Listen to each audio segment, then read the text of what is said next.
Hi, Jon Velie, CEO of OnlineVisas, back here again today to talk about immigration and the COVID-19 pandemic, also known as coronavirus. Hope you're doing well today. You may be sheltering in place. You may be open like our company is. You may be somewhere in between. You may be working from home. But thanks for tuning in again. Had a good time talking to you yesterday. If you have any questions, please ask them. We'll try to do this. We're also doing this on, this will be on YouTube. And any of you guys that go to the OnlineVisas YouTube channel, please like and share and subscribe. I see Mike Ablett, one of our green card recipients, has joined us. Hi, Mike. Really want to talk a little bit more. We're going to dig a little bit deeper. So our agenda today will be to recap a couple of things we talked about yesterday, but I also want to talk about something that a number of other people and other companies have been doing, and that's what can we do to transition our company and what we do to help with the coronavirus pandemic, right? And so we want to help healthcare workers, doctors, nurses, others that are needed come into this country to help us out. We're probably, in some places like New York, they're already inundated. Other places around the country haven't felt the scare yet, but I think a lot of the things that we see from the doctors that we may see in the next 10 to 15 days may be similar to what we're seeing in places like Spain, where people are laying on the floors of hospitals, and we're seeing temporary hospitals erected. And so we have we're building the spaces, right? We're seeing factories like Ford and Tesla, GM that are retooling to build medical devices to help us through this. So, as an immigration attorney, there's a lot of global talent out there, a lot of doctors and nurses that maybe could help us. Our doctors and nurses are in the front lines right now. We know they're going to be taxed. So, we're going to talk a little bit about how we might be able to help there. Agricultural visas, investor visas, all of these have been things that have been at issue lately. We're dealing with two things right now. One is the pandemic and the health concerns, and the other is keeping our economy afloat. And those are two things that we both want to see happen.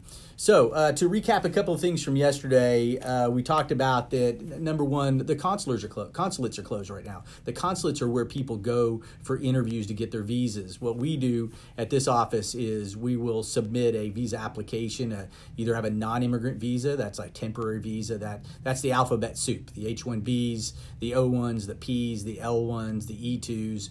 Those are non-immigrant or temporary work visas, and once we obtain them, then people will go to their consulate in their home country or the country they're residing in and get a consular official to do an interview and then come in. Also, the borders of Canada and Mexico, they can do that, and all of those are closed at the moment, so that's difficult, except for emergency scenarios, and we can talk about what that may mean and what that may apply possibly for medical care workers that may come in.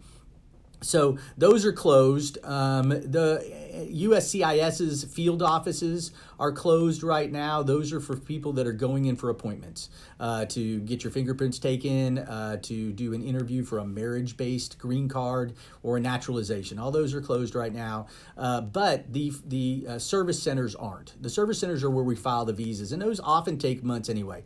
They have stopped doing premium processing. That's the 15-day processing. So if you need a visa, and we know this is going to happen, it's going to cycle through, and then it's a multi-month process anyway. It's not a bad time to put those applications in if you know you're still going to have a job. So we're still doing that. We got a couple dreams delivered in the last couple days. We called dreams approvals, right? So immigration is still approving cases. We got some good ones done in the last couple days. That was a little bright sunshine on an otherwise gloomy situation, and it sure was great to be able to call those folks and be able to tell them that their American dream came through, and they sure were happy. That was some great news for them. So that's going on right now. Things are going to be slower. We can expect that, but we can still go forward. We're still here to help.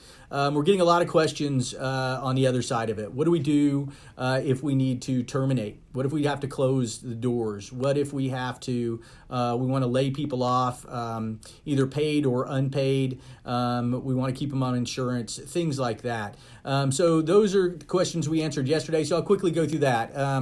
Number one, typically if you stop working your job, even though your visa stamp may say it has a duration in the future, your visa's over. That's the typical way to do that. Are we going to see USCIS take some discretion on that? Probably is the question. Is the answer. What we've seen them do is newly determined things is that public charge is now an issue, even for the non-immigrant visas. Did you take aid from the state government for the federal government? You're going to have to tell them if you did. So USCIS.gov, you can take a look at that under public charge. We'll talk about exceptions to being declared a public charge. One, getting Medicaid to deal with the COVID-19 pandemic. The coronavirus. Medicaid's not, it has an exception for emergency situations also, but they're specifically saying if it's COVID based, then that's not going to count against you. Secondly, you can take uninsured insurance if you show that it's COVID based. So what we were saying yesterday is make sure that your employers write a letter saying the reason you're not working is because of this virus. Very important to get that information. You're going to have to prove it later. All right, so those are sort of some of the things. If you have any more questions about that, go to our website, OnlineVisas.com. Check out our YouTube channel. You can watch these videos again. We'll post them up there. We'll post them on the website. Please subscribe and like it and share it. We're giving away this information to help people out. You can also call our office, 405-310-4333, or schedule an appointment at OnlineVisas.com. We're glad to help you through this problem. So let's talk about the medical industry right now and how can we help the medical industry. Well, we know doctors are going to be taxed. We know nurses are going to be taxed and all the other people in between in that profession. God bless them. They're putting themselves on the front line. We know there's not a cure to this yet. So a lot of these folks will end up getting this disease. Many will die, or some will die. We don't know that. I don't pretend to be a doctor by any means, and I hope it goes through quickly and we get back. But I think we have to be ready for the worst. In doing that, like I said, other companies are retooling to do things. We're here to help.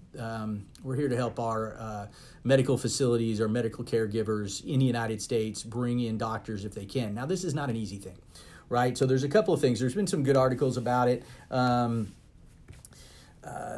Essentially, where did I see this today? I was just reading up on it. There was an article in Pharmaceutical and Life Sciences News, Foreign Doctors Hands Tied by the Visa Rules in COVID-19 Fight. That's by Jackie Lee and Genevieve Douglas in an article just published March 24th of this year. And that one talked about that the H-1B is one of the visas that doctors will use. Well, the H-1B has a problem in that it is employer-specific and site-specific, right? So if you're at a hospital in rural America and there's just, another facility needs your help, you can't just go work there. Now, could they subcontract those people out? Maybe. But maybe not. And is the employer or employee willing to take that risk? We don't know. Again, will USCIS be forgiving of scenarios like that? We hope so. We believe so, but you never know. But a subcontracted position, especially if it was a temporary stint and within a commuting distance, might be possible, but the law doesn't quite say that. Another thing is the green cards. So nursing green cards used to be pretty quick. There's a type of green card where it waives the advertising component of the EB3 green card and the EB2 green card under the PERM process. for Schedule A occupations. Nurses are those Schedule A occupations. And the Philippines has been a wonderful country of providing nurses that will be mobile, that'll move around the country. And those folks have been coming in on green cards. But the backlogs in green cards lately have taken that from virtually a few months into 4 years. And that's unfortunate. And again, these requirements, are we going to see them lessened? This is what I'm hoping our government will do, and why I'm getting on and talking about this. We need to change the dialogue for immigration in America. Immigration isn't bad. We're a global economy. There are great people around the world that can help us do a lot of things, and doctors, especially in countries like India, and nurses in countries like the Philippines and the rest of the world, if they can and they're willing to come here to help us and we need them, then why shouldn't that be an easier process? So what are the types of visas right now that you can do? Well, we talked about the H-1B visa. All right. Now, the problem with the H-1B visa, and specifically now, is that there's only 65,000 H-1Bs available, with an additional 20,000 for those who graduate from medical schools in the United States. So 85,000, right? That's a drop in the bucket. It's not very many. And for those, because those fill up so fast because there's so few, we have a process called a lottery.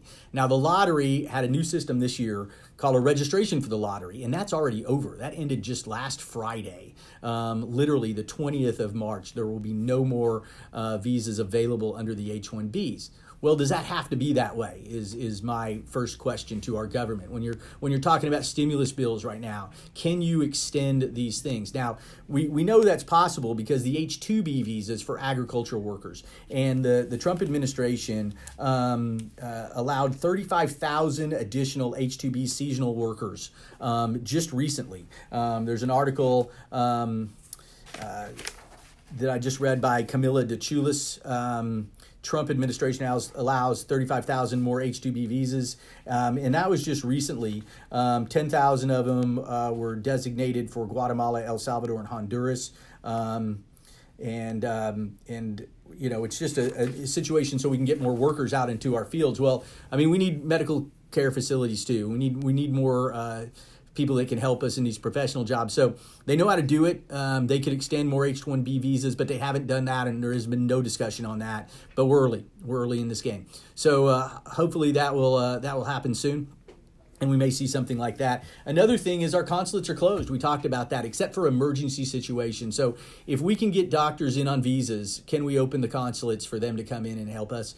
Possibly. Besides, the H-1B visas, again, are for specific locations and things like that.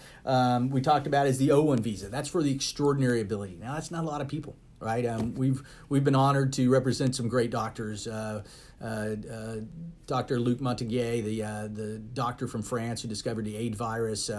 We helped some doctors from Johns Hopkins, one of the best hospitals in the world, obtain an extraordinary ability visa, and she was fantastic. She had helped working, in her home country, some of the really underprivileged people get through those situations. But we're going to need to do a lot more. Now, there's only so many people that are extraordinary, but will the extraordinary come over? We need immunologists. We need people that understand the pharmaceutical elements, maybe that can cure this, the scientists. All sorts of people could help us right now. The O-1 visa is available. It doesn't have caps. Unfortunately, no premium processing, but that's something that we can work on too. Besides the O-1 visa is the TN visa. That's for doctors from Canada and Mexico, and maybe some nurses. We'll look at that. They have to be physicians. They're going to work in the U.S. Either teaching or research doctors. They cannot.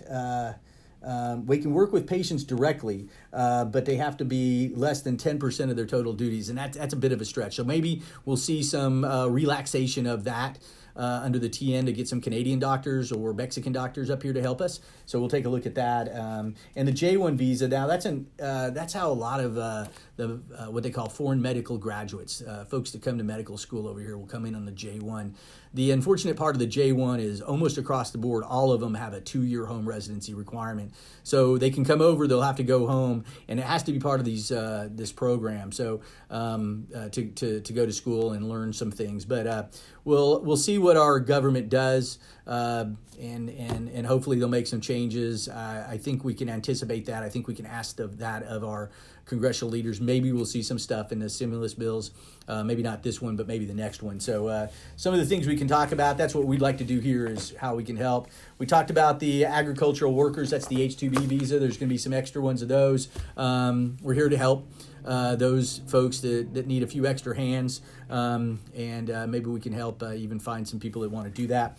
And then the foreign investors, it's been discussed in the stimulus bill, and it's somewhat controversial, that whether we could increase the number of foreign investors in the United States. The program is called the EB-5 visa, right? And so many people, especially from China, have wanted to do this, that the backlogs have now become cumbersome and unrealistic. They've also increased the investment from $500,000 per investor, where you create 10 jobs for Americans. It's really a great program. We're not borrowing from other countries. We're getting investment from other countries, and those who invest and create 10 jobs for Americans can get green cards. Pretty good deal, right? Well, we've decided in our wisdom that I guess we had too many people doing that. So we backlogged them, and we raised it from 900,000 to 500,000 to 900,000 for the target employment areas. Those are either rural or high unemployment. And it went from $1 million to $1.8 million for the regular investors, right? So it became kind of cost prohibitive and really slowed it down. So the Trump White House has suggested adding that to the stimulus process, to add from 10,000 of these folks to 75,000, and have the investment reduced from 900,000 to 450,000. That could be a way to stimulate our economy while we're taking so much money out. Having people that can invest, that can help, can create job creation in our country if we can do it. So we're ready to help there too. Those are some of the things. If you have any questions, would love to hear it. I see all sorts of friends that are checking in. Sylvia Zupelli can't fly back home because the mountain closed. Sylvia, good friend and a ski pro at Aspen, is stuck here. And I'm going to read the rest of her deal. Pardon me poking that. I'm on a P1 visa. I can't fly back home the day the mountain closed because of the virus, and the day the president of Argentina canceled all flights from the USA. I tried other options, but the land borders are closing too. What shall I do? Well, great question, Sylvia. I don't know if there's anything you can do right now. So it's really sit tight. The fact that you're not working on your visa shouldn't be held against you. If you were out of status, you can be out of status up to 180 days before a bar kicks in, right? A bar is when, if you've been out of status as an overstay from your visa and you try to get another visa, they can't give it to you. They can give it to you up to 180 days, and we've seen that's been a pretty typical thing to do. I think we'll see immigration make and carve exceptions, especially if you can't leave, right? I mean, we had another client today that was approved for an O1 visa for consular processing. Can't leave. His country is completely shut down in New Zealand, and that's unfortunately the way it is. He asked, will I be okay? We're all guessing, but we think yes. That's the deal there. So let's see if we have anybody else have any other questions. See a lot of friends on there. Tom Kindly, good friend of ours from the New England Free Jacks, is there. Good stuff here, guys. Let's see. So any other questions you got? Feel free to give us a call, and at our number 405-310-4333 is our office number. We're still here at the office. You can email us at jon@velielaw.com, jon@velielaw.com, or go to OnlineVisas.com. We're going to be posting articles on this. There's one on the H-1B visa, which has some particulars to it. We're going to come out soon with the L1. It also has some particulars on it, and we'll go visa by visa, really, to give you some information. But look, really, you guys be safe.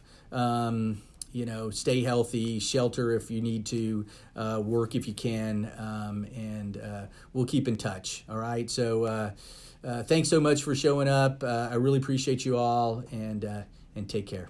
Jon Velie, CEO of OnlineVisas.